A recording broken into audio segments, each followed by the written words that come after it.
Hey, it's Emma. I don't know about you, but it feels like January is already over. Like, how did it happen?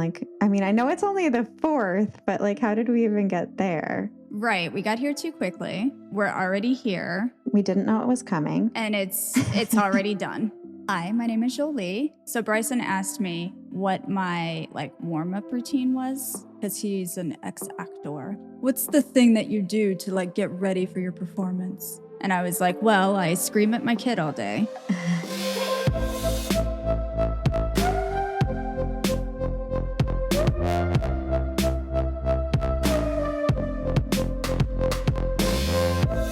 I don't really, but I do talk much louder than I anticipate most of the time. And then I set up my desk and I don't sleep the night before. That's real important to me. Don't Step sleep. 1, don't sleep.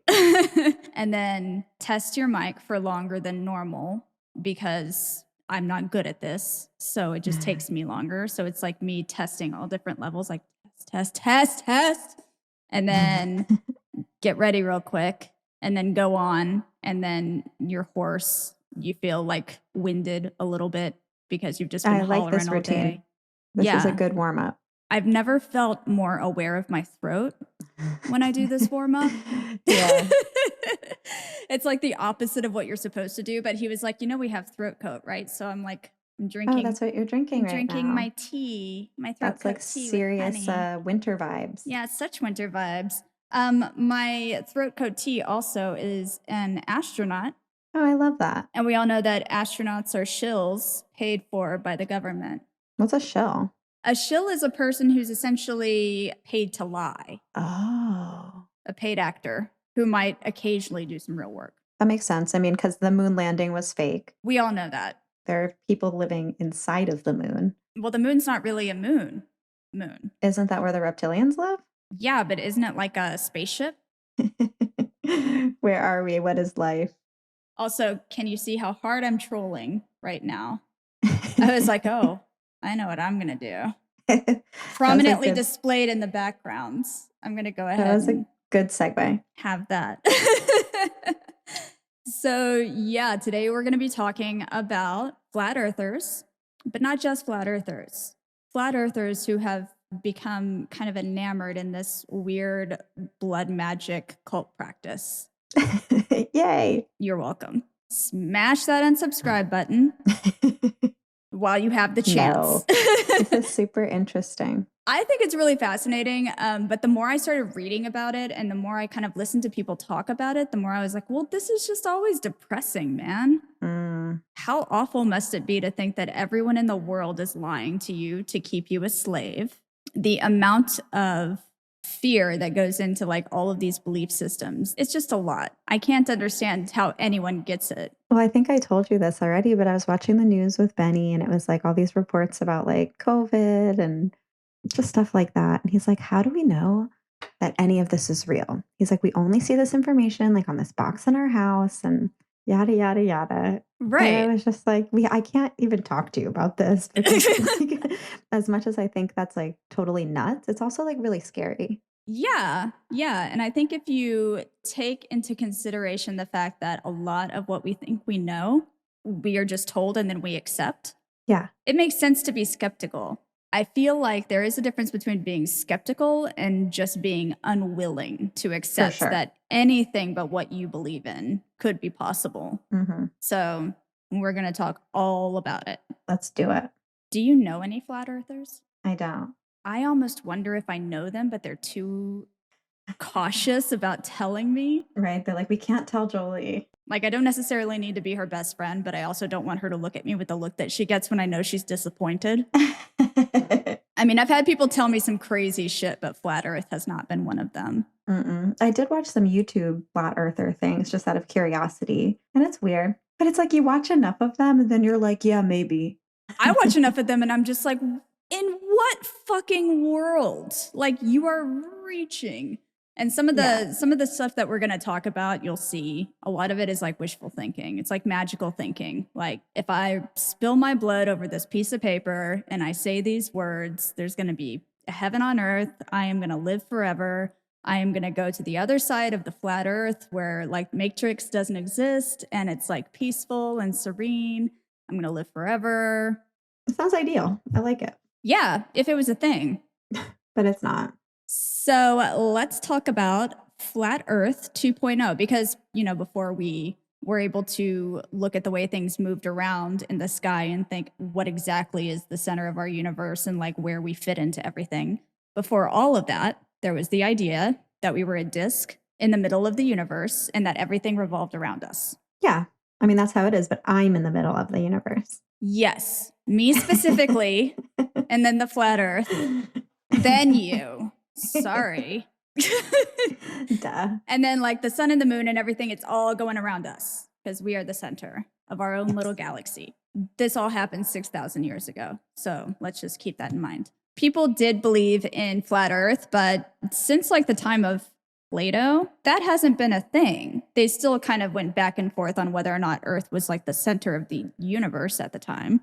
But everyone accepted that it was like a ball. There's some waffling back and forth between different groups, but generally speaking, it was an accepted truth for whatever that's worth until the 1800s when a guy named Samuel Robotham, probably mispronouncing that, decided that no, this doesn't make sense with my belief system, which is, Christianity. He wanted to prove that the earth was a disc. So he said in a leaflet called The Inconsistency of Modern Astronomy and Its Opposition to the Scriptures, real catchy title.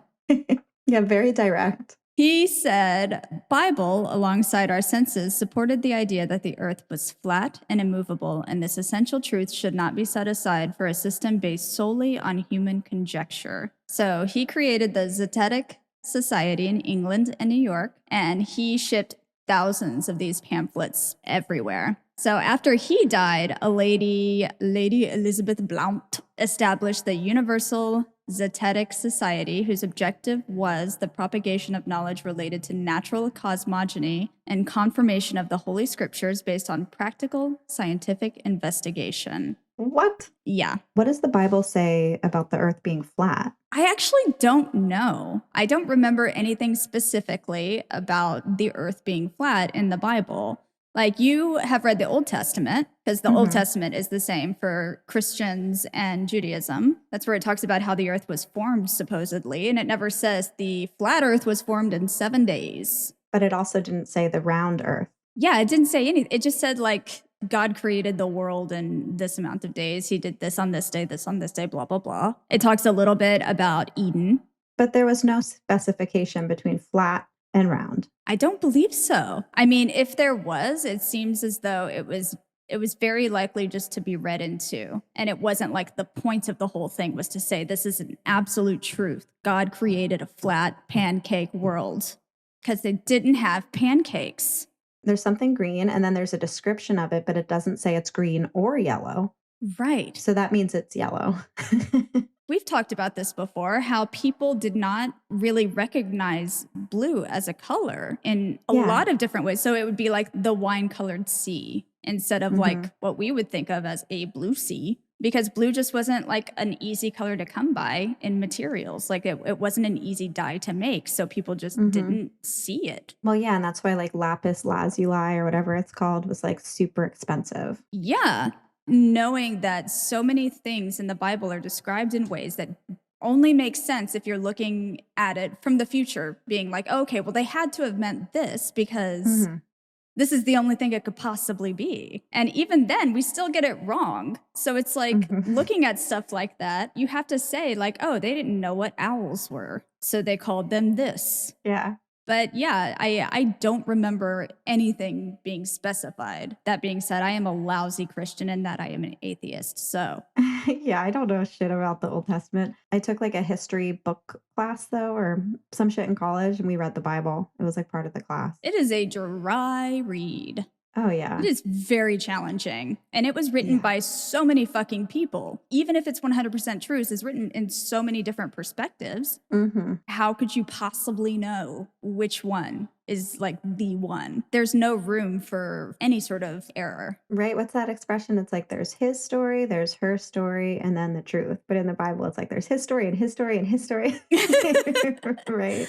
Someone once told me God can do anything. You think he can't get a book right? And I was like, God didn't write the fucking Bible, man. I don't know how to tell you this. Dudes wrote the Bible. Mm-hmm. Even if God was dictating it, we still have free will. Don't you think they inserted their own shit into it? Absolutely. Okay, so all of that shit happened, right? But this was all late 1800s. Yeah, they didn't know anything then. You know, before people really had easy access to like educational materials and before education was mandatory for what we consider like first world countries. I fucking hate that as a concept, but whatever. That's a first world problem, Jolie. You hating that concept? First world problem. I know. I am so white right now. That is so dehumanizing. As I drink my throat coat tea, probably packaged by like poor children in a third world country. You're probably right. I'm drinking an aperitif right now. I don't even know what that is. It's an Aperol and soda and grenadine. I don't know what any of that is together. Is it like kind of like a spritz? Is that what it's called? Yeah, well, it's sort of like an Aperol spritz, except an Aperol spritz has Prosecco instead of soda. Cool. You're just saying words now. I'm drinking like a really like an alcoholic Shirley Temple right now. Like you're not even supposed to put the grenadine in, and I'm just like, woo! I support you 1,000%. I love it. Thank you. We excuse all of the like flat Earth talk when it's from a long time ago. It's a very arrogant thing that we do, where we're like, oh well, they didn't know any better. Totally, yeah. There really never was an excuse other than just being like, I don't like that this doesn't line up with my personal belief system. Mm-hmm. But once the internet started, people had more access to other people who shared in their conspiratorial belief systems. Everyone's fucking with us. You know, the president's a reptile. Oh my God, you know that I like get into this stuff. You know what? I enjoy listening to it, but I think the problem is when you think that everything is fake, you treat real people with real problems like they're fake too. Yes. That's kind of the same thing that we've seen with people who have these crisis actor beliefs. And that's kind of what he and I had gotten into, you know, because I'm like, what about like these morgues, like these frozen morgues, you know, or not frozen morgues, but like these trucks that have become like freezers for dead people. Like that's all fake. Right. You know, like how are you going to fake 350,000 bodies? But I think what he believes is that it's like, well, I don't even think he believes it. This is like, you know, 5 dabs into the night, just like super stoned. Like a hypothetical. Totally. But that it's like, well, there's human sacrifice. I mean, if I think hard enough, I 100% can be like, oh, we're in a simulation. And every once in a while, when we think that we're seeing like a ghost, it's really like a glitch and we're seeing like an overlaying simulation because a computer is just running too much. Yes. And oh my God, I got so angry with it. But like the concepts are there, right? Where it's just like we're in overlapping realities. And I can totally get into some like hypothetical thinking. But at the end of the day, I realize that everything that I'm doing involves me thinking that this world is real so that I can treat people like humans and act in a way that is responsible just in case. And I don't feel like that makes me necessarily a sheep. I think it's just like me hedging my bets. Chances are we're not in the Matrix. Or are we? Oh my God. The internet really allowed people to connect and to be conspiratorial together. And a lot of the shit that we're seeing now really has to do with just people having free reign and a lot of support to create theories where they wouldn't necessarily have been able to socially. Well, you can't find like all the rest of your fellow tinfoil hat exactly as easily. Exactly. If you were in a situation where you believed that reptiles ran the world, that the earth was a disc, that, you know, the president was a reptile, that Freemasons ran everything, that there was a separate reality below our earth that was a heaven on earth, but our reality was like tainted. But if we put our blood on a piece of paper and put it on YouTube, we were going to be saved. If you told that to anyone, they'd be like, we need to really get you some help because you are not doing okay.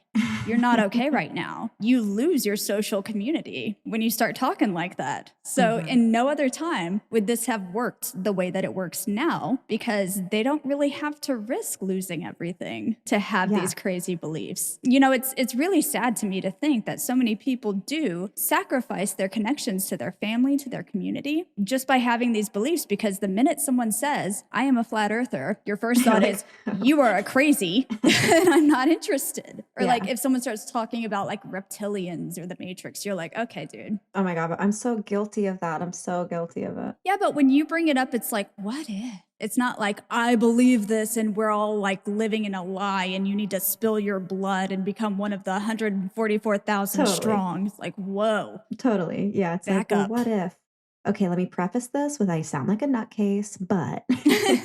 And like I said, there is a like legitimate difference between engaging in the hypothetical versus truly 100% believing that this is a thing that is happening and that everybody around us is just, you know, they're all sheep and they don't see, but I see. It's like you've already separated yourself from everyone around you, and now you're making yourself a loner. And think about how horrifyingly lonely that kind of existence could be, even with the internet. Because of like 4chan and like finding like-minded individuals. Absolutely. And then the other thing is like, the more you allow yourself to believe in one conspiracy theory, you are more susceptible to believing multiple conspiracy theories. Because once you believe that everybody's lied to you your whole life, the earth is a disc and all the governments are covering it up, then it's not that much of a stretch to say, well, why would all the governments work together? Because they're all reptiles. Totally. Yeah. You have to figure out a reason in your mind to make all of that make sense for you, right? I mean, in a time like right now, though, it's like with so much misinformation being online, it's like it doesn't even seem like there's a very easy to find baseline level of truth. So I feel like what tends to get in the way of people fully trusting in establishments like the medical community or scientists or the government is not just that there have been some bad actors, because for sure there have been bad actors. And I even find it very difficult to trust establishments. Well, yeah. I have to weigh out constantly, like, how much do I think this person is gaining from this particular thing? And I'm not right. I have no fucking clue. But, you know, I am definitely very skeptical of people in positions of power because reasons. Yeah, because we only get our information from like a little box in our house. Right. And otherwise, we don't know what's going on. Exactly. Where was I going with this? Oh my God.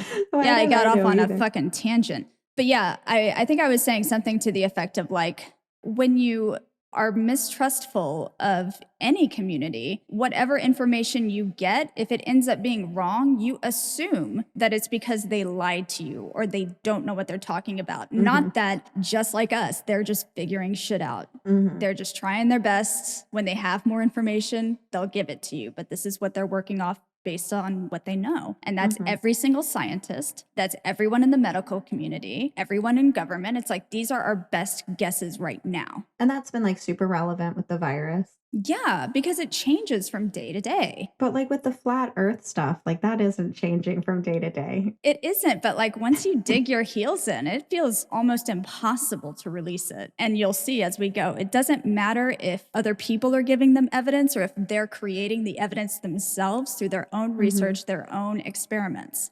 They don't believe it. If their experiments say anything other than you are 100% right, the earth is a disc, we're living in the Matrix. I've watched some of these YouTube videos of like people doing these tests and it's just like, that didn't work. Like that didn't do what you thought it was going to do. Like, how are you excusing this now? Like, people buy these expensive ass machines to try to prove that the earth is a disc, because if it does X, Y, Z, then clearly it's not round and spherical, and then it doesn't work the way that they think it does, and in fact it proves the very opposite. And they're still like, well, I have some questions about it. So it's not like they're working to just say, I want to know the truth. It's like they're working just to prove the thing that they already believe, and they're not interested in any other evidence. They just don't care. I have this belief and now it's mine. And I mean, I guess I get it if you are part of a community like the Flat Earthers, who seem like pretty tight-knit as a group in general. Well, as tight-knit as you can be with like thousands of members. When you're part of that group, it must be alarming to think of removing yourself from it. So it makes sense to me that you would kind of dig your heels in and be like, if I don't have this, I don't have anything. Everything that I've worked for is a lie. Yeah. I don't know if you watched that like Scientology documentary thing, but it's like that. That is like a whole other level. When someone tells me, I know that this is true because a man who wrote science fiction said it was true. Like my automatic thought is just like, are you fucking kidding me? But like when you've done the work for that long, it makes sense. Like you don't want to give it up because it makes you look like an idiot. I forget her name, the lady that's doing the series. Leah Remini? Yeah. And I mean, she was like hella into Scientology and then was like, I Yeah. don't believe it. And they're like, she's the devil. And it's like a legit scary cult. Like the shit that the psychological warfare that they do on their ex-members is enough that I can understand why people wouldn't want to get out of it. Totally. Why people would be like, I'll just die in it. You know that there have been flat earther conventions all across the globe.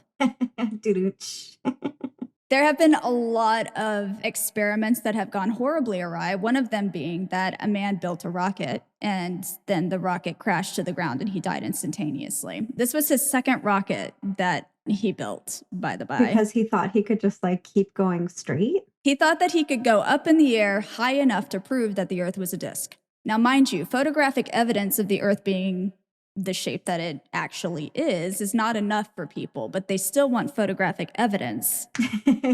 But our photo. It's not good evidence if a NASA astronaut from space is like taking a selfie in front of a round Earth. That's not good enough. But it is good enough if some like podunk guy in a barn-made rocket goes into the sky and kills himself for a photo. So stupid. I understand the skepticism of like, well, you can fake a photo. Well, yeah, you can. And there are a lot of photos that have been faked that are very convincing. So I get it. Be skeptical. Don't be dumb. Let's not be dumb. Use your brain. So there are a few things that they believe as far as the modern flat earthers. It all kind of links back to the biblical, like dinosaurs aren't real. Yeah. That stuff. That shit. They believe that the Garden of Eden is in Antarctica and that there is a hole through the center of Antarctica. A garden in Antarctica? Where else are you going to put it? We can't just go to Antarctica and check on it, except that we totally can. They believe that there are armed guards at the border of Antarctica keeping people from visiting Antarctica, even though there are tourists in Antarctica all the time. Oh my God. The only thing that they continuously reference about Antarctica specifically is that there's a treaty, but the treaty is just that people can't build shit there. Like nobody can drill, nobody can build bases there. Nobody can use it for anything. All of these superpowers in our countries have gathered together and said, like, nah, we're not touching this shit. Because there's like a layer underneath. Because there's like a layer. They're like, well, you can like use radar to determine. It's like, well, that's not what you said, though. Like the goalpost is always changing. You're never going to actually get through to people to be like, look, you can see right here, there is nothing there. Entire boats full of people go to Antarctica to visit. Yeah. Nobody's stopping you. There's just nothing there. You'll freeze. Yeah. Real cold. So they say the globe theory can't explain why poles are colder than the equator. Yes, it can. The Earth gets its heat from the sun's rays. And on a globe, the sun should be the same size and brightness no matter where you are. The tilt of the axis, like, whatever. Yeah. Apparently, the poles in the flat Earth model are further away from the path of the sun than the poles on our globe. I mean, isn't that essentially the same thing, though? Because it's like the globe, you know, like the arc. Literally the exact same thing. I think they even think that the sun might be another disk. There are some people who say it's another disk that's just kind of like doing this business. What? It's going to get so confusing that I implore you to not even try to understand. Well, and it's also kind of like, so like, what difference does it make? Like both realities like means that we're like floating in this like infinite emptiness that is space. Like what difference does it make? But no, because in this reality, there was a real Garden of Eden. God made the flat earth. All of these people are hiding it from us, which means that it is possible for us to be completely free and live in heaven on earth if we just defeat the reptilians. Oh my God. I didn't even realize that the reptilians really were part of this. Like, I was just saying that to be an asshole. I'm sure it didn't start off as like reptilians, but when you look at the scope of things, you can see how it escalates very quickly where you're like, oh, well, I just believed in the what? Oh, okay, you're really going for it. So what, reptiles? Nothing makes sense. What the fuck?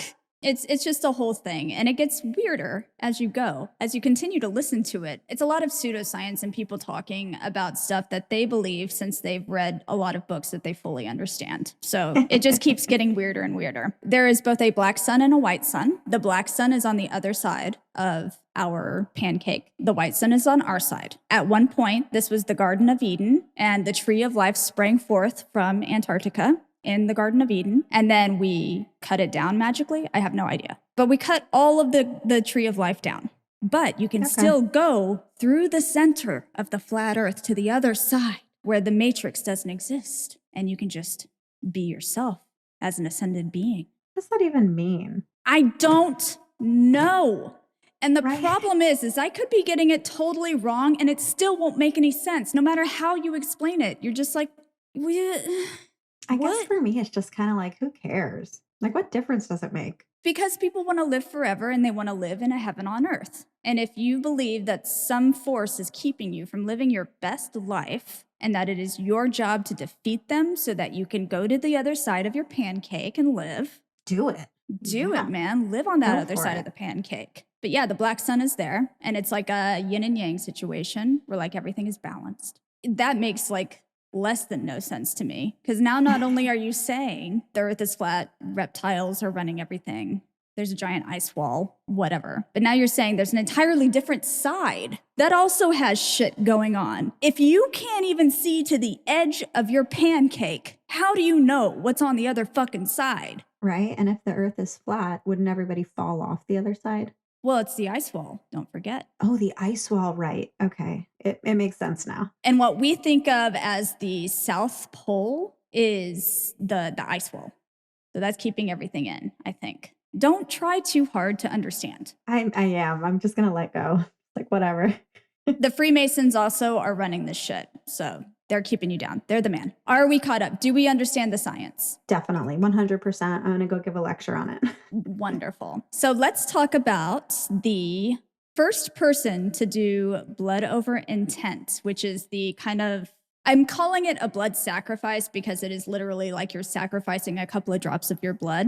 Don't think of it as like a big bloody ordeal. It's usually just like someone pricking their finger, writing a note, saying it out loud, recording it, and putting it on YouTube.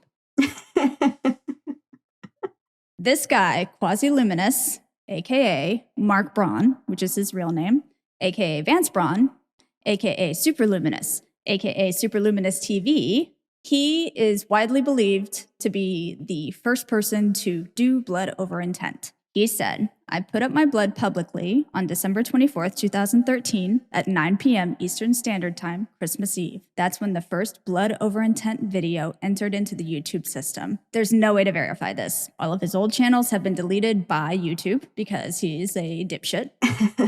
They're like, this isn't safe. They're like, please no. He just does a lot of shit that's like so questionable. And he's like kind of an asshole. Oh, yeah. His old channels just don't exist anymore. That wasn't his first like claim to fame. His first claim to fame was creating a situation in which he claimed that he was the victim of police brutality, and he live streamed the whole thing. Oh my God. Was he not a victim of police brutality? No. Is he a person of color? No, he's not. As far as I can tell, he's a white dude. He appears to be a white dude. Again, that's like his appearance. He could be any number of ethnicities, but he looks like a white guy, so he's a white guy. And he's likely not being like stereotyped. No. So on this instance that he's talking about, he suggested that he was like essentially playing knight in shining armor to an elderly neighbor of his, and she was being like domestically abused by her boyfriend, who was an ex-cop. So the woman that he was rescuing ended up filing a protective order against him, as did the man that shared the domicile with her. Oh my God. So it kind of appears as though he started some shit. And then he said that the police came and said, hey man, you need to get your people out of here. Like, you need to get your wife and kid out of here because you know, they're going to come and arrest you. Like he got an insider tip that the police were coming for him. Then he started live streaming the minute the police car pulled up. Like the police car was already there when he started live streaming. He was like, I got warned that the police were coming and blah, blah, blah. His elderly neighbor probably said, if you come back here, I'm going to call the cops. Right. And then she called the cops. So that's probably how that worked. But he's live streaming the whole time like, I'm not a threat to anyone or myself. I'm not a threat to anyone or myself. Are you arresting me? Are you arresting? And he's like combative the whole time. He's like bleeding because he had been shot in what he claimed was an attempted robbery, but what actually was a drug deal gone wrong. Wait, what? He was selling meth. Probably. He was either selling or purchasing meth because previously to this, he had been arrested for probably driving without insurance, I think is what it was. He had an illegal firearm on him. He was in possession of methamphetamines. And this is like the trendsetter of this. Yeah, so this is the guy. And he's also admitted to being a schizophrenic. Oh my God. When he's live streaming all of this shit, the poor paramedics are like looking at him, and I could only find like this video on the Wayback Machine, so I couldn't find it to actually like record it. It just wouldn't let me. But when he's recording the paramedics, they're just trying to get basic ass information from him, and he's like, why do you need that? What, you're not going to help me unless I answer you? It's like, I actually need to know this shit. Oh my God. So they ended up actually taking him to receive mental help using the Baker's Act. So he's also claimed to be a single father, but then also claimed to have a wife and kid in the house. He's claimed that the police harassed him so much that his wife and kid left. But it's like, you're actually instigating a lot of problems for yourself. So your wife and kid probably just left. Yeah. He said that he's never been married, but then he also clearly has a wife who he purchased a condo with, who took his last name. Oh my God. So it's like either they were in a domestic partnership and she changed her name, or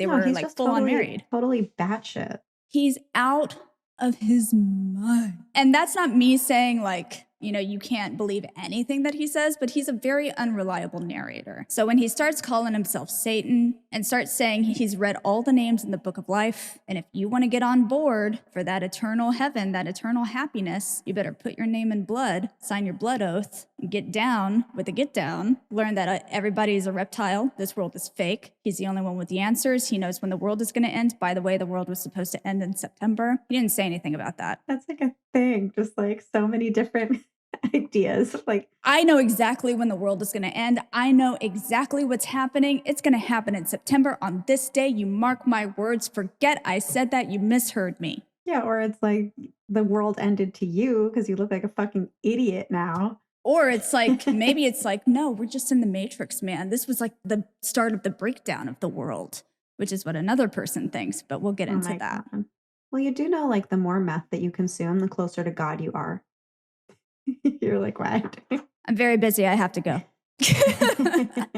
When you watch his videos, you will see that he is very stream of consciousness, that he is very crass, that he's very confrontational with his audience, that he's not really talking to, but more like talking at. He both calls his audience dead, but then also says that they're necrophiliacs. And I'm not entirely sure how those two things work together, because can you really be a necrophiliac if you yourself are also dead? None of it makes sense. Well, I mean, I guess to the living. Yeah, but if you're dead and you're fucking another dead person, are you a necrophiliac, or are you just... Yeah, dead people having sex. Yeah, so we're dead. Spoiler alert. This is the afterlife. What is this, purgatory? I mean, I guess it would be a type of purgatory, or a type of like slavery. Feels like hell. I can understand where someone would reach the conclusion of like, surely this is hell. Surely there's something else that is not this. I get that. But then following someone who has a business called Mr. Satan's Plumbing, true story, Mr. Satan's Plumbing. Oh my God. That's like a special kind of wishful thinking. I don't think that he thinks he's actually Satan. I think that he uses it as like a marketing ploy, essentially, like an attention-seeking thing. I mean, if you look at it, the whole thing is attention-seeking. From the time that he claims to have stopped an armed robber by being a good guy with a gun and getting the NRA on his side, to the like ACAB stuff, all of it is just a big ploy for attention, like just a desperate need for eyes to be on him. And he is prolific. He posts constantly. There was a time when he was posting several videos a day, and they're all like stream of consciousness and very like, I hate to say it like this, but very methy. Yeah. Where you're just like, wow, you need to sleep for at least a few days. You need to drink some water. You need to not be on meth. Have a snack. Whatever you're doing, no judgment, but like you need to stop and give yourself a break because your brain is on overload and you are clearly paranoid. He'll feature things that are like clips from movies, clips from news, clips, like any media clips, but he'll also feature himself like saying something and then he'll play it backwards because that's another thing that a lot of flat earthers / blood over intent believe is that you can hear special messages if you play anything that is spoken backwards. Not true. You hear what you want to hear. When you listen to it, you can tell that he is really reaching. Like it doesn't sound anything like the things that he says it sounds like. You're reading it on the screen because he's telling you what it's supposed to say. So I'm sure a lot of people are like, yeah, I hear it, man. You are Satan. But then he also will get his teenage son to say things on the camera and then he'll play that backwards. And it's clear to me that he definitely loves his son. So I'm not suggesting that he doesn't love his son. Yeah. But he also uses his son as a prop in his videos and essentially makes his son say things that I think are like deeply inappropriate. Like his son is a teenager. I don't expect him to be like not saying curse words. Like I think it's stupid to expect your kid to never curse around you when it's clear that they're cursing outside the house. I just don't think that any words necessarily need to be off limits unless they're hurtful. But it's like the things that he's saying are clearly just scripted from his dad. You are not engaging with your child in a way that is anything but a reflection of you. Okay, so let's read some of the things that he says. So in a Skype call with Gizmodo for their 2018 article on blood over intent, he is quoted as saying, "The internet is based on alchemy and your blood is the philosopher's stone." So what separates him from other people is that he actually does not ask for money from people. He literally just wants the attention. He just wants the notoriety. He doesn't claim to be like a cult leader or anything. He's just like given the word because he's Satan. And Satan wants to help you. Okay. People literally believe that he is Satan. And even though he doesn't take worship, he doesn't like give advice, he doesn't take any sort of monetary donation, he's still making all of his money based on people supporting his YouTube, which is very similar. He's still profiting off of them to some degree. But of course, like a lot of people are not going to be into what he's doing, right? Because he is like really out there. So there is another guy who feels a little bit more down to earth in that he looks like he's been rolling in the dirt a lot. Before we talk about him, we're going to get to the blood over intent story, which I named after something that Quasi-Lumina said, which is blood up or shut up. Okay. Are you cool with seeing like a tiny pinprick of blood? Yes. Okay, so I am going to show one of the rituals just so you get an idea of what it is. It is not gory at all. Blood doesn't freak me out. Last time I went to the hospital, I got an IV and it freaked Benny out so much he passed out in the hospital room. Oh no. Yeah, and they had to like take him out of the room and like get him juice and stuff. Oh. I love him. Always fainting. Oh my God, this lady looks normal. She does look normal. And she has a great accent. Oh God.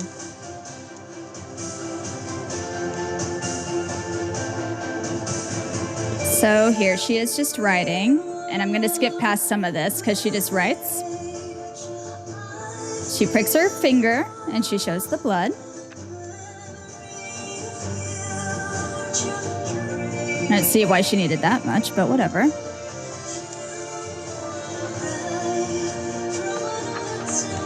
So now you see a piece of paper with blood all over it. I intend to bring forth heaven on earth for the benefit of all and release us all from bondage.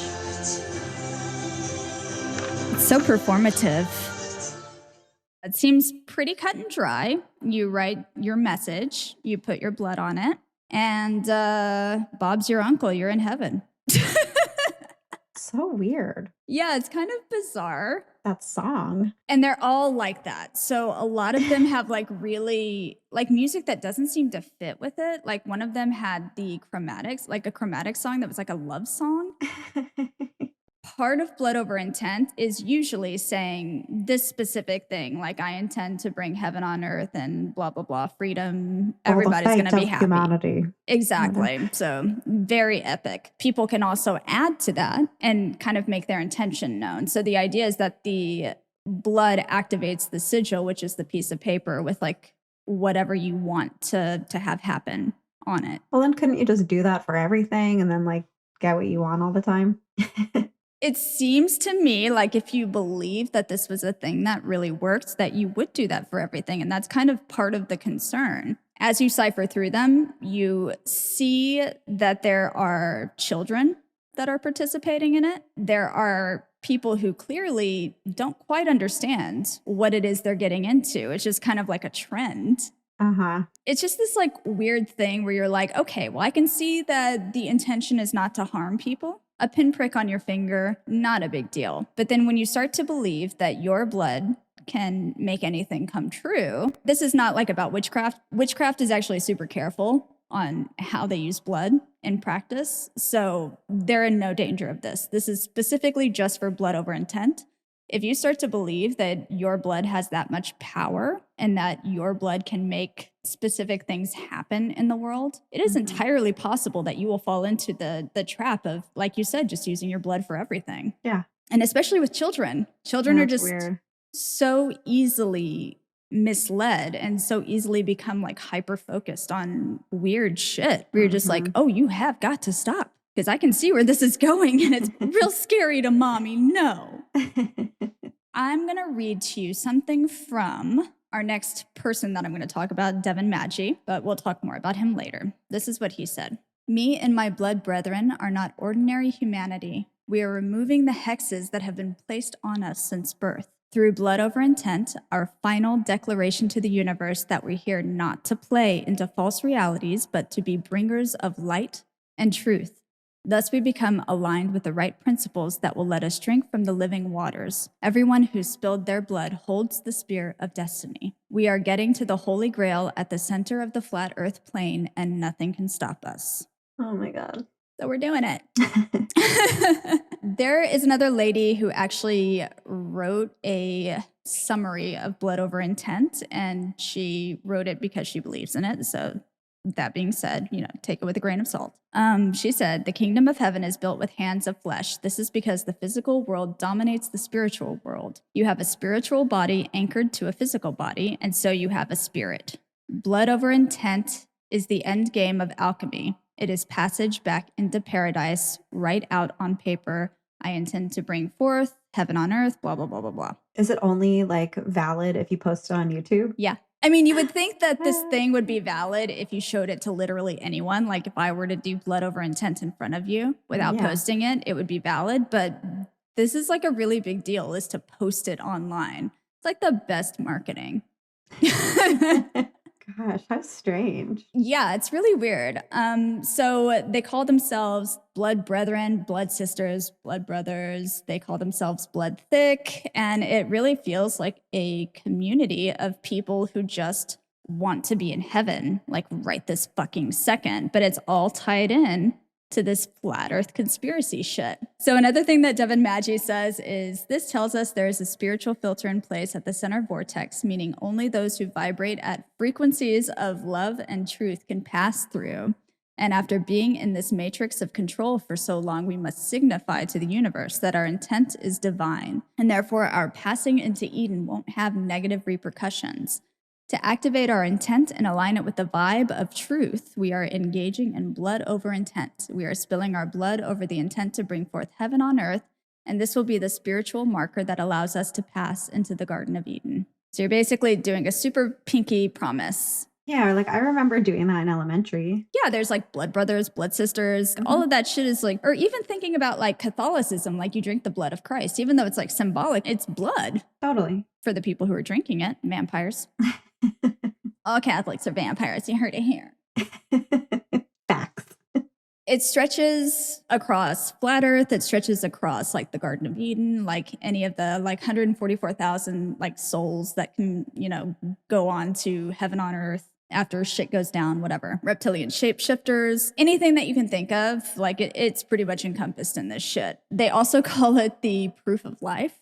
Our blood? Yeah, so your blood is like your proof of life. It's like your spiritual currency. Once you spill your blood, you're signing a contract with the Garden of Eden. Okay. It's a little intense. There are even people who have said later on, like, I didn't know what I was getting myself into. I wish I had never done it. And these fucking blood over intent people go ape on these people. So it's pretty nuts. Like once you're in and once people have taken notice of you, it feels like it's almost impossible to say anything against it because there are just so many people who believe this so strongly that they'll do anything to protect it. Wow. It's kind of impossible to tell how many people have done this because some people do it repeatedly. And for some people, it is like I'm going to do this every day until I'm in heaven, which is a little bit scary. But if you look up blood over intent, you'll see that it's just like pervasive. It's fucking everywhere. There are lots of people who say like why blood is powerful and why it's used. And it has everything to do with like your DNA being like your spiritual code and like the blood being the energy in your body. And the energy is like what lives on, and demons are attracted to blood, and it's weird. I get it. I don't know, but it's like totally strange. But you know, you can just say like blood's real powerful. Yeah, that's the thing. Yeah. So there's another flat earther that I wanted to talk about, but before I talk about him, I want to touch on Mary Barnes Makovich and her 144,000 Hellblazers. So she is another like really big figure in this, but there is actually not a lot of information on her. What I could find is that she's from New Mexico, that she has, I want to say she had 4 children. One of them died early at the age of 14. So horrible. And I want to say that this was in 2011. No, it was 2015. More recent. Yeah, there's just not a lot of information on her. She seems to be like a figurehead because a lot of these people are very obsessed with like goddess worship, and she seems to be like the chosen person to receive all of their love and adoration. She's elderly. She lives with her husband, I would guess, at this point, and they make all sorts of videos just constantly. Constant videos. But that is about as much information as I have on her, other than she's like clearly not trusted the government for a very long time. Mm-hmm. She just doesn't trust anyone or anything. Yeah. When you think about like internet influences or whatever, it's like you have like what they put out there, but it's not like there's going to be like an informative Wikipedia about who they are. Right. I looked everywhere for like real information on this woman beyond just like her talking into a camera. And often you don't see her. You literally just see her like haphazard acrylic paintings that she's made for whatever she's feeling at the moment, which no judgment at all. Awesome. Like whatever, paint. I love it. You hear her talking about other people being stupid or like how this proves that the flat earth theory is real, and talking about her blood brothers and, you know, her 144,000 Hellblazers. Like that's what you hear, but you never really see her face. You do see her husband on occasion, but she very rarely turns the camera around to herself. So it's all like, she's just this like mystery person. Interesting. Yeah, she's fascinating. Based on what I can see, it seems like she kind of got into it after losing her son. I also had a hard time finding information on like what exactly happened to him. Either way, 14 years old, they're tragedy. Just kind of like random people. Yeah, 14 years old, tragedy. That's not ever going to be anything that's not like, oh, this was never supposed to happen. You don't die at 14 years old, or you'd hope that people don't. So whatever happened, it is a tragedy. But if it was something that was especially unexpected, then I can see where that might put someone over the edge and be like, fuck yeah, heaven on earth, let's go. Totally, because it's like when somebody's ripped from your life, it's like, there can't be a God, and right, you know, why would this happen to me? It's either there can't be a God, why would this happen to me? Or there has to be some way that I can get this back. Like there has to be something else out here that I can rely on. That's sad. Yeah, it's real sad. So that's Mary Barnes Makovich. Now we're going to talk about our dude, Devin Maggi. So his name is Devin Elon Maggi. He, again, is kind of difficult to nail down. A lot of these people are. For some reason, Mark Braun, Quasi-Luminous, is like, he is an open book. You can learn anything you want to know about him. No secrets between sailors. But Devin Maggi and Mary Barnes, they've got their shit on lock. It seems like they don't really want people to know about their family life or like anything that's happened to them. I'm sure in their inner circle, they're more open, or like if someone's like a supporter, then they'll be more open to talking about their experiences in life. But pretty difficult to find interviews where they're just on the level like, hey, this is what happened in my life. This is how I got to this place. So Devin Maggi was born in Michigan, and he was born to what appears to be a fairly typical middle-class Jewish family. Both parents were doctors. Seems like they went through a pretty ugly divorce based on court records that I found. But other than that, and I can see where like a divorce when they were that young is quite How old was challenging. he? So he was born in 91. I want to say I saw court records from them from 95. And they were triplets: Danielle, Dylan, and Devin, all D's.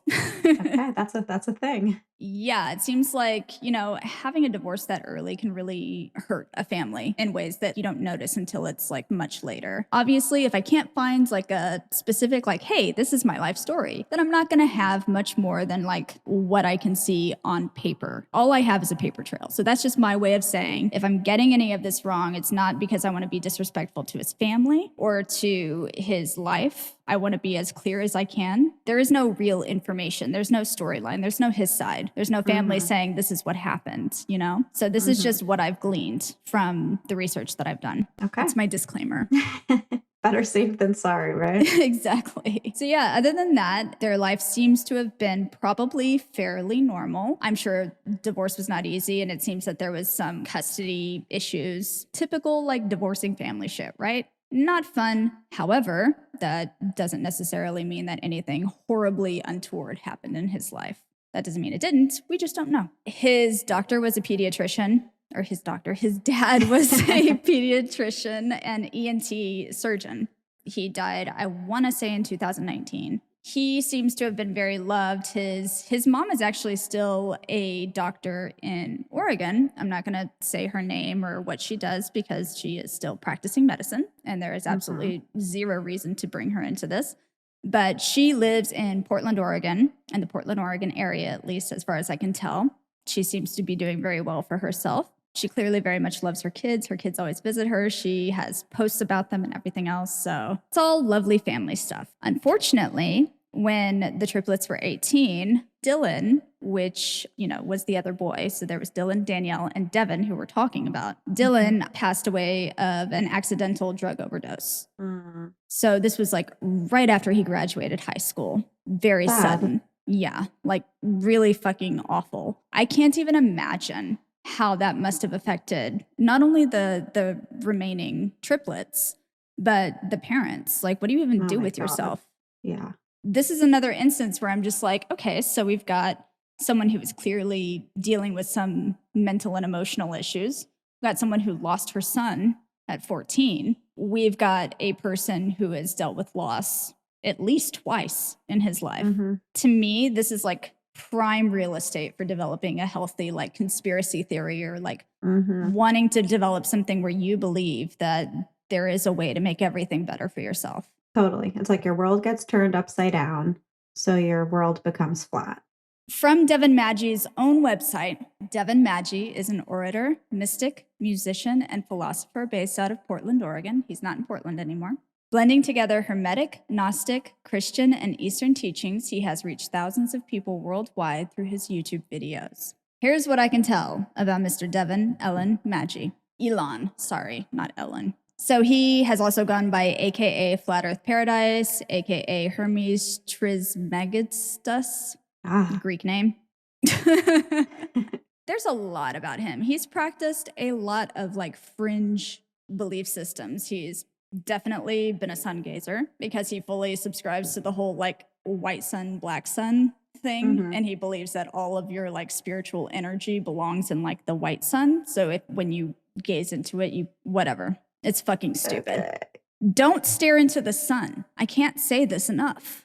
Yeah, it's not smart. So some other things that he believes. So he fully subscribes to the Matrix, the idea that our world is a construct. He also believes that the simulation that we are engaged in reflects back on itself through the media that it presents us. So when you watch a movie like John Wick, that is the simulation, basically representing the reality and then reflecting it back to you so that you can look at it and it can see itself through your eyes. He likes to mention the James Cameron, what's the like blue aliens one? Avatar. Yeah, so he's mentioned Avatar in a few videos. He always suggests that it's like he's talking about it because these are emanations from spirit, or these are like, this is the way that spirit is able to relate to you. Through film. Through film. So all of this is real. So he's mentioned like Superman. He clearly watches a lot of TV and movies. And that's no shade. No shade at all. I fucking love TV and movies. Me too. But I don't look at TV and movies and think, oh, well, this is spirit talking to me. Yeah, totally. They're very tall blue people. So one of the things that he said was that the movie Avatar represented fully the tree of life. Because, you know, there's like, what is it, Awa? Yeah, I mean, there is that tree. There's that tree with like the connection to the spirit. And when you cut down the tree or damage the tree, then it damages your connection to the spirit. So he's like, oh, well, this is proof. Spirit's talking to us. Spirit's saying this is a thing. It doesn't feel like he's relating it as like an example or like a metaphor. It's like very much like this is spirit talking to us. In James Cameron's Avatar, spirit said, this is a thing. So what does that make James Cameron? Is James Cameron God? I mean, I've always suspected. I have always suspected. Case closed. So he said, we've been presented with many allegories, many symbols within action films, adventure films, children's films, in TV shows, etc., and these have been literal emanations from spirit. What we observe as the actors and the directors, and oh, there's a whole cast, and they went to this location, and that is the residual result of spirit processing itself in a format in which it can interact with itself. Okay. So there's that. Sure. But because there is this idea that spirit is interacting with us in this way and that we're also part of like a weird larger simulation, COVID-19 is not real and people aren't really getting sick because the only people getting sick are the simulations, not the real people. Dangerous. And anyone who doesn't believe, and this is me like paraphrasing based on like what I understand from listening to literally hours of this fucking gibberish. Anyone who doesn't believe the things that he believes are probably simulations, therefore not real people. Therefore, you don't really have to care about them. Oh, God. It's okay, you guys. The simulation is panicking, and that's why it's creating the news stories. And that's why it's talking about COVID-19. What does 19 represent? And then he does like these numerical charts, and it's like, oh my God, you dipshit. COVID-19, 2019. I'm just like speechless. And like, honest to God, I can understand if you think that in the back of your head, but to not have the self-awareness to say, I probably shouldn't say this shit out loud. Mm-hmm. Yeah. Like that tells me you are on a different, you have just passed all the levels and you need to stop. There are no more levels. You're done. Mm-hmm. There is one thing that he did, and I want to say that this was in 2018. He created a project called the SEAL Project, in which he got people to fund him in a trip to Antarctica where he could prove that there was a hole in the middle of the pancake. How did that go? He didn't go. Oh, no. He just like, took everybody's money. He took everybody's money and then he was like, no.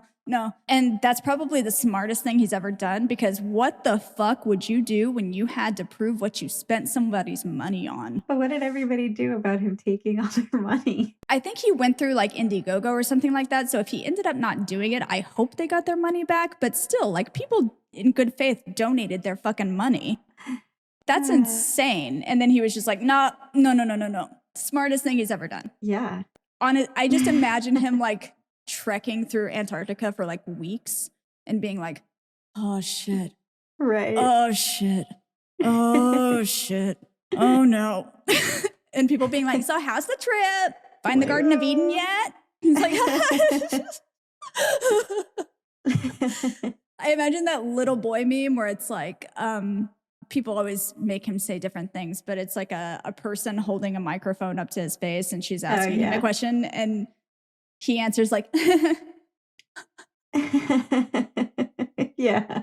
The one that I like the most is like, so you make money from your art? And they're like, Yeah. Yeah. so I imagine him like doing that, and I'll post that so everybody can enjoy it because it's great. Poor little boy. It is great. So after that, there was this website that had basically been covering all of his antics. They covered that he took the website down, and they didn't know if he actually ended up getting the money or if he just like canceled the trip and was like absconding with the money. I think he probably just canceled the trip. Shortly thereafter, his dad died. I don't know how he died, so it is entirely possible that his dad got sick, and that's why he canceled. And that's why he canceled, yeah. This is, again, just me guessing based on the timeline. The website Flat Earth Lunacy posted that he had sent them a message to just state, I have recently turned away from flat earth mysticism and being a YouTuber. My channel Flat Earth Paradise is now deleted, and I have zero plans to go back to conspiracy flat earth content. Regarding the project, it failed, and thus all money was refunded to the donors. Oh, good. No questions asked. So this is all just based on his word. And the reason that I say this is because Flat Earth Paradise was still up. He just lied. Why? He sent them this in September 21st, 2018. And by December 28th, it was still up. Huh. So it's like, if he lied about that, what else was he lying about? Was he posting new stuff? I'm not entirely sure, to be honest with you. And they don't post anything about that. Because maybe he just like didn't know how to like stop having a website until like the domain, you know, like he seems like he might be that kind of dude. He might be the kind of dude who's like, I deleted it. What's deleting it? I stopped posting. It's like, no, that's not the same thing, bruh. So after that monumental failure, he actually ended up moving to the Portland area, I assume to live with his mom because they shared an address for a little bit. I'm just like, sorry that I'm like fidgeting around. I've been having like a lot of shoulder pain, like that migraine that I got. Yeah, I always fidget when I do these because I have like 2 screens up so that I can like not have everything on like one tiny ass screen. But then that means like I'm focusing on different things the whole time, which means that I'm sitting on just one fucking part of my ass. I'm just not good at sitting still for very long. The Adderall isn't working. I need to move to meth. Start a religion. Or both. Why not both, right? Always both. I don't see any reason to become a better person right now. Me neither. The Matrix is real. Reptiles live. I'm going to be as bad as I can. COVID's a lie. COVID's a lie. Mateo started saying things like, I don't want to take a bath because of COVID. Oh, he's trying it. He called me COVID yesterday. Mom, you're COVID. I was like, rude. I'm not. And also, you bitch. Burn. Yeah, Ripley will say things every once in a while, just like, I'll say something to her, and then she'll say something and kind of like, and I'm like, what? I can't hear you. And she's like, nothing. And I'm just like, oh my God, seriously, I couldn't hear you. I'm not being an asshole. I like literally can't understand you. And she's like, I just don't want you to be mad at me. I'm afraid to say it. And I'm like, when have I ever been mad at you for doing anything other than what you're doing right this second? Just fucking say it. Fucking 6-year-olds, assholes. They crazy. Yeah, shortly after the SEAL project failed, it looks like he moved to Portland. So it could have been like directly after, it could have been like just right before. It was kind of hard to tell on the timeline. He moved to Portland. It looked like he lived with his mom for a little bit. But then after the death of his dad, he ended up purchasing a beautiful property in Selma, Oregon. And he started releasing videos. I'm just thinking about that video. Oh my God. I will post snippets of it. Obviously for copyright reasons, we can't post like big chunks, but I'll post like The perfect moment. choice aspects of this man's talk. He is handsome. You know what? Without the beard, he is very handsome. And he was at one point, like, I guess, kind of an emo guy. And he was like an emo musician. It's kind of like looking at Pete Davidson, where you're like, nah, you're like too young and like too wild for me. But I can see the appeal. Yeah, totally. Like, he's got big lips. He's got like, and I'm talking about Devin right now, but this also applies to Pete. He's got like big lips. He's got like a baby face. He's got these big eyes, like nice hair. You're just like, well, yeah, I can see that. Yeah, he does have like a God vibe. I don't like the beard, but whatever. Not my face, not my problem. He used to post these like awkward long videos of like just silence. And I can understand the point of learning to be comfortable with eye contact is a lot easier when you're looking at someone through a screen. And it's still kind of uncomfortable practicing eye contact through a screen. Like you kind of like want to look off to the side a lot, right? Mm-hmm. So I understand the point of it, and I'm not like judging it on that. I'm just saying, like, based on what we know, and then seeing that, you're just like, ugh. Are you gonna murder someone? Are you tricking us into watching a murder? So there's that. And I will post some of that for sure. Shortly after purchasing this big, beautiful property that has a glorious looking fucking 3-bedroom, 2-bath house built in 2002. It has like a couple of other units, like a guest house and efficiency unit, which I would assume would be in the same house. Who knows? It kind of looks like there are several buildings essentially. Yeah. But there's this like landscaped garden. There are all these like paved pathways. Like it's very idyllic. But then he'll also say things like, it's very park-like, but it's surrounded by woods. And it gives like a slightly off-putting and murdery vibe. Right. I feel less safe now. It's on 14 acres, so no one will hear you, and he can bury you wherever. Obviously, I don't think he's a murderer yet. A 2017 event listing in Portland said, like beer but hate science, because apparently the flat earthers were having an event in a Portland brewery called the Lucky Labrador. Past that, it doesn't look like he's done a whole lot of like flat earth related stuff in Portland, that is. Like he's definitely still been releasing his stupid videos. He's going to do what he's going to do. Based on what I could find, it doesn't look like he really engaged in the Portland flat earth groups. About his new property, which he has named Sophia Sanctuary, is not related to the Eugene location of Sophia Sanctuary, which is a like legit nonprofit. Why did he do that? I mean, Eugene is so close to Portland. I have no idea. Well, he's 4 hours south of Portland, so I think that he just assumes because... I mean, isn't that kind of the same distance? I mean, to Eugene? I don't think it's a good move, but also he's not forming an actual LLC. He's essentially just inviting people to live on his property and listen to him talk. And to do chores on occasion. Yeah. He did name it Sophia Sanctuary. Who's Sophia? Sophia is the Greek word for wisdom, I believe. Okay. I mean, it makes sense. And there are lots of Sophia Sanctuaries all across the world. So this is not like a special name, but I do think that it's a little bit weird that he chose that without doing a cursory search. Like if you're going to call it that, you could maybe say also known as, instead of saying, you know, this is the actual name of the property. The one that's kind of like a cult. Yeah, the one that's kind of like a cult, but like not really. So about the space, he said this space should be one for cleansing, for emotional integration, for ascension, baby. That's what it's all about. That's what it says. For ascension, baby. So there's no website for this actual space. So let me be clear on that. That's what he said on his video introducing the space, like right after he purchased it. He says weird shit like they can lick my hermetic balls. He's very all over the map. He'll go from one instance and being like very Christ-like and very thoughtful in the way that he talks. And you can tell that he puts on a certain voice when he makes his YouTube videos in his bathroom or wherever.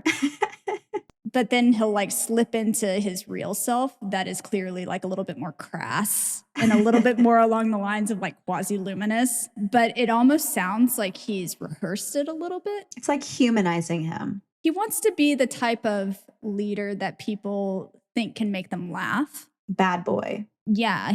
He reminds me of, did you ever watch that Netflix documentary called... Fuck, what was it? It was like a weird cult that was started by a guy who taught yoga, and it wasn't the Bikram yoga thing. No, not that one. This was like a separate thing, but he ended up like being an ex-porn star. What? Oh, I need to watch. And he was like just tricking guys into like having sex with him, even if they were straight. Oh my God, I need to know what this is. Let me see if I can find it actually. Netflix yoga porn star. Right? Don't do that. You're gonna get on a list. I think Jared Leto might have directed it. Jared Leto documentary. No, I don't want to know about him. I don't care about him. Yuck. I would look on mine, but my laptop's gonna like crash. Yeah, do not touch your laptop. Don't even look at it. If we have like a wealthy listener, you should buy me a laptop. I think you should too. Yeah. If we have a wealthy listener, she's going to eat her other one if you don't. Oh my God, your space looks like so beautiful. I'm looking at my camera. You're gonna have to like make me in a square. So ugly. It's so ugly in here. It's not. Defocus, defocus. Holy hell. Holy hell. Yeah, it's real fucking good. I'm And gonna write it down. off-putting. It was on Netflix for a long time. I don't know if it still is. He's very much in that vein. He would be very like prim and proper, and he had like a beautiful accent and like a very rich tone in his voice. And then all of a sudden he would say something so off the wall and so crass and so out of left field that you would just be like, what? People looked at it as funny, but knowing his like story and knowing like what he actually was versus what he said that he was. Yeah. Well, that Bikram guy was like that too. Absolutely. Where it's like you can only play a role for so long and then you start dropping it like a little at a time. Mm-hmm. I don't know if he's playing a role entirely. It could be that this is just him, and in which case, God help him, because it's very off-putting. I sent it to my friend Angela, and she said, there's no way this is real. This has to be like performance art. And I was like, no, dude, this is like a real person who has been doing this for years. I promise you. And she was like, this looks so fucking fake. There's no way. It's like that video on YouTube that went around for a while called You, where it's clearly just two kids on X, like making what they think is a very deep expression of their love and like editing it and posting it to YouTube. And it's so fucking stupid. You're just like, oh, like they say, yeah, we met at Whole Foods or something like that. You were buying broccoli. You were buying rosé. And like, wow. Like you could not see that. You could not make up a better example of that kind of person. He reminds me of that, where you're just like, there's no way you're real. There's no way. But, you know, it could be him. Who knows? So he says about his new sanctuary, Sophia Sanctuary, not related to the Eugene place. He says, I offer this place as an abode for those who are seeking some refuge from the craziness of the modern world now. Sophia means wisdom. This represents the eternal feminine spark which matter springs from. It's all about the wisdom which is attained through self-actualization, which is God actualization. This sanctuary is drug-free, tobacco-free, alcohol-free, animal product-free, and internet-free. Boring. This sanctuary fucking sucks. It's a very park-like atmosphere, but at the same time, it's quite heavily wooded. One of the things that I found on like some of the Reddit threads that I was looking at, some random Redditor said, at the very end, is that the Green Man? Is that where the sacrifices will take place? What the fuck? Please, no one go here. It does look like that's a place where things are going to be sacrificed. So he's looking for members, if anyone's interested. I'm not going to tell you his email address because that's not for me to say, but he says, so for those interested, send me a message at redacted, and please be eloquent. Tell me about yourself, about your journey, what attracts you to such a place. Include a picture or even a video. That would be wonderful. This is not a property for children or pets, and this is definitely not a property for any sort of material indulgence. This is a place of rest, but equally of discipline. Those who would like to visit are absolutely expected to be first and foremost about their ascension. That means I'm going to make you do some work around this big property that I purchased. Yeah. I want you to relax, but like not too much because we need to rake everything. It's a big property. It's a really big property. I need all the help I can get. I didn't think this through. I want good looking people. Mm-hmm. I don't want to fuck you, but I will watch you fuck each other. Mm-hmm. Don't worry about it. I'm God. Does he not want to fuck them? I have no idea. He says that he's hermetic, which, you know, usually involves like keeping yourself from like luxuries. So that could very well be one of them. Is sex a luxury? That's considered a self-sacrifice. If you choose not to have relations with people, that can be part of your hermetic lifestyle. So that's like the opposite of that guy, the Waco guy, who is just like, well, you guys can't have sex with your wives, but I can have sex with all of them. And I hate it when I do it. I'm doing it for you. Yeah, you're welcome is disgusting.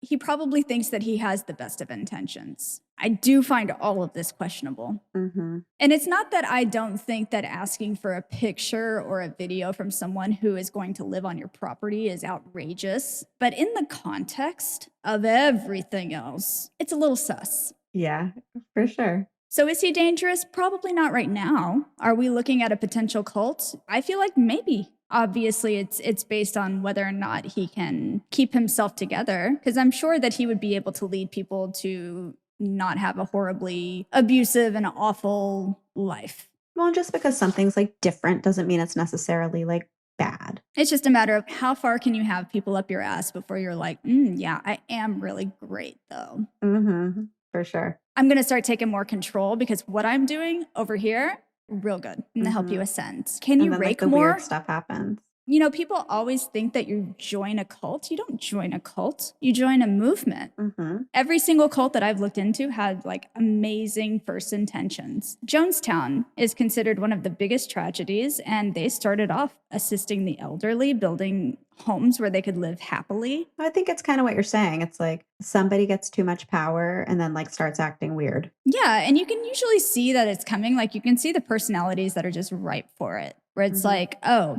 you already have this thing going on. So when you get that power, if you don't regulate yourself pretty heavily, you are absolutely going to turn into a monster. I actually learned recently, Nixon, during his law career, had a judge tell him he was absolutely lacking in morality. So it's like he was already the person he was going to be. It's not like the power of the presidency did that to him. He just had like more ability. Yeah, it gave him the ability to like really explore the space. Yeah. Yeah. And this man, Devin, has a lot of space to explore and maintain. So we'll see how many people get buried in that property. Oh my gosh, let's apply. I think we should wait until this comes out and then apply.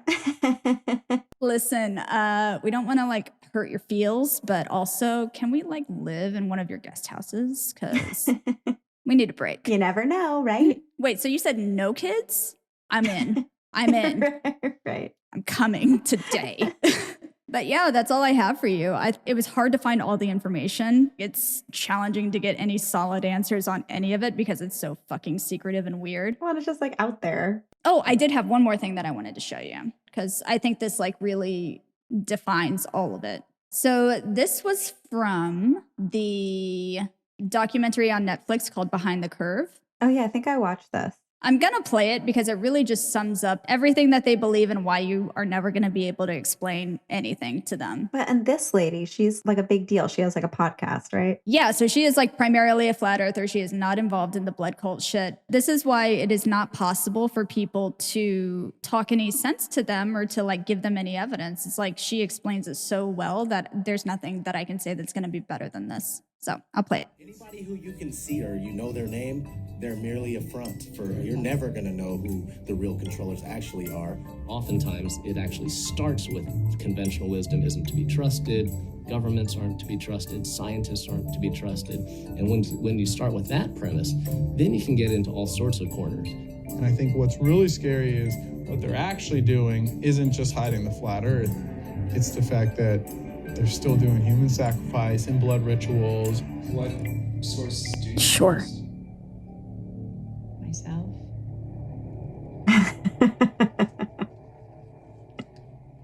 That's it. I've jokingly said if there's an event like I'll just use Boston bombing again, I'm not going to believe any of those events are real unless I get my leg blown off. For many people, That is my a God. high metric. at them, they can come up with this more complicated and, in I think most of our eyes, less believable hypothesis. I get amateur astronomers will say, I can see the moons of Jupiter. Go to a planetarium. Does Jupiter look like a sphere to you? Who's to say that when you walk out of that one, you're just not a much bigger one? Above the clouds, it is a display system. There's this huge mound of evidence. Wait, is that meth most guy? of us come to accept. No, that's not the meth guy. Requires that Okay. you go through one- Trust me, nobody wants to talk to that meth guy in a documentary. Believe that. That's not happening. No, because I watched his Just movie. can spiral on itself. Yeah. Have this sort of snowball effect. This is my The thing is favorite. that I'm a conspiracy realist, but there's conspiracies about me. I look at episode 54 of Patricia Steer. These people I hired by section heads and supervisors in supervisor roles at NASA, the NSA, the FBI, the CIA. These aren't regular people. It started off with me being called a shill, as if I'm doing this for money. And then I was called a flat earth honeypot to bring men into flat earth and then She's very steer pretty, them guys. the wrong way because my Yeah. last name is Steer. So what? Patricia does it. She's so pretty. It says, does Patricia Steer display sociopathic narcissistic behavior patterns? Many now think so. Like this guy. This fucking douche. First name would be spun into the fact that the last 3 letters are CIA in the word Patricia, which Oh means my God. I'm in the CIA, because the government would be that dumb. But okay, if you want to believe it. Other things that have been said, that I'm a reptilian and people see my eyes shape shift while I'm on YouTube, that I drink blood. The most recent one is She's vegan. Transgender. I mean, I even threw up a question one day. What's up with Patricia Steer, you know? Because I don't know, but I don't know. Now, the thing about all of these things is I can't prove any of it wrong. I could and have shown people my birth certificate, my driver's license, photos of myself as a child, and they'll say, well, if you're CIA, all of that stuff can be constructed. Oh my God. They'll still say you don't have a real But family. wait, that the you don't kicker have a comes brother at the and end. sister. There's nothing that I can do. So, anybody can believe whatever they want to believe about me, but I wonder if in their hearts, people who do that know they're lying, or are they so conspiratorial that they actually believe it? Then it makes me worry about maybe things I believe in. Am I like another version of that? But I know I'm not. Oh, honey. Oh, honey. Yeah. It's so intense. Mm-hmm. So yeah, that's all of it. There's no hope, you guys. See you next week. Bye. Yeah, I wish I had something like positive to end this on, other than just like, please don't get murdered in the woods in Oregon by some like Jesus looking motherfucker. I watched so many videos of literal astrophysicists trying to give evidence and mathematical equations and say, okay, here are all the ways that you're misunderstanding this specific thing. And it doesn't matter what anyone says. Yeah, I've seen these too. And also in that movie you were just sharing. Yeah. It doesn't even matter if they produce evidence to the contrary on their own. They still don't believe it. They don't want to. So there's no point in arguing. I guess it's just like I'm in the camp of like, believe what you want to believe. You know, like just like don't shove it down other people's throats. Like just who cares? But then like, do you feel like you're shoving it down other people's throats if you are calling what you think is a crisis actor? Like if you are already making that leap to say like the people who are getting sick with COVID are simulations, they're not real people. What, and then you call up like somebody who's lost family and like yell at them? Yeah. Yeah, that's insane. If I thought for a minute that my government was responsible for creating tragedies to keep me scared and submissive, I would be fucking furious. So I don't blame them if that's what they honestly think. But I feel like when you pair it with everything else, you have to at some point say, oh, wow, I've really committed to a lot of stuff here. Yeah. Not all of this. I can't be doing all of this right. But these people must think the same thing about us. I can understand, like, I have definitely, like, without skepticism, bought into a lot of things that I now am going to be a little bit more, like, I'm not going to be conspiratorial about it. Like, I don't think that there's some big conspiracy that the Earth is actually a pancake and that this was done by reptile people. But I do think it's worth looking into, like, how do we know that the Earth is round? Yeah. Like, what's the science behind it? That's interesting. Mm-hmm. When did we start to think that the Earth was round? Like, how long has this been going on? Why is the weather? Magnets, what are those? It's worth being more interested in than we are naturally. So I feel like that's legitimate, but there's got to be a balance, for fuck's sake. Yeah, I don't even know what to say. It's a lot. Yeah, it is a lot. It's weird. But so is just like living on a planet. Yeah. So. And the other thing is like, this is no more crazy than about 90% of religions out there. Like if you dig too far, most religions have some really weird shit where you're like, ooh, no. That's not okay. You lost me there. But the problem is most religions have enough years behind them to be like, yeah, we don't endorse that aspect of this anymore because XYZ. For sure. Yeah. This is like at the beginning. So, you know, in 300 years, maybe blood over intent is going to be a super legit, like still a little bit weird, but not like crazy religion. It's not there yet. Nope. Still real crazy. Only time will tell. But yeah, if you're looking to join a fun new cult in the middle of nowhere where no one can hear you scream. Link in bio. Yeah. So, do you know what you're going to do next? What you got for us? As I mentioned last time, I did all that stuff about the Radium Girls. So again, there's a chance that we're going to talk about that, but I'm also interested in all these new sex trafficking laws. Ooh. And how they're like misguided. To be clear, we're not into sex trafficking. No, they're misguided in the sense that they're actually causing more problems. Yeah. For sex workers. For people who are doing it because they choose to. Yeah. So I'm pretty interested in learning more about that. So I figure, like, why not kill two birds with one stone, and like learn a little bit more and share it with you guys. But depending on, my life, it might just be about the Radium Girls. So we'll see. Here's another opportunity for me to say, only time will tell. I think I've said that like three times already. I want to get you to say it at least one more time before we leave. So let's see if we can reach that milestone. All right, you guys, you have been listening to I Read a Thing. You can find us back 2 Fridays from now with another banger that might make you depressed, might make you angry. Another banger. Time will tell. Only time will tell. You can find out more about us on our website, ireadathing.com. You can also find us on Instagram at I Read a Thing Podcast. And we have a YouTube channel where if you want to see listen, it's still a cut version of this episode, but it's like a less cut version of this episode. More chatty. You can find us on our YouTube channel. Yeah, I wonder if we should have a TikTok. Oh my God, what would we even do? I don't know. I tried to have one. I mean, I have one. I posted one dance and that's it. I'm just like, I don't know. I don't get it.